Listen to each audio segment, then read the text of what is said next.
Nagsasaranggola siya, guys. Ayun. Kita ba? Galing naman, marunong magsaranggola.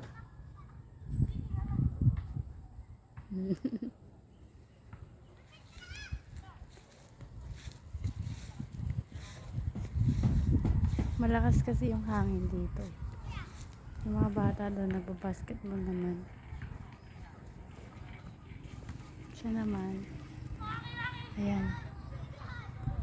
Nag-e-enjoy sa saranggola niya. Kaya pala hindi ka na natulog ah.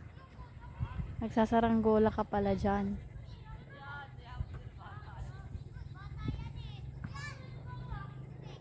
Sarap kasi ng hangin dito, malakas.